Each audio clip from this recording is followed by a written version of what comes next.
హైదరాబాద్ లో ఇవాళ ఒకటి కాదు రెండు కాదు పేదవాళ్ళ ఇల్లు ఎంత అరాచకం అంటే అసలు ప్రభుత్వంలో కుడి చేయి ఏం చేస్తుందో ఎడం చేయి గెలుస్తలేదు.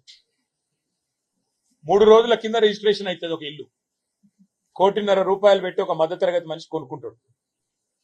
3 రోజుల తర్వాత హైడ్రా వచ్చి కూలగొడుతుంది. అసలు ఈ ప్రభుత్వం నడుపుతున్నారా వీళ్ళు సర్కస్ నడుపుతున్నారా నాకైతే అర్థమవుతుంది.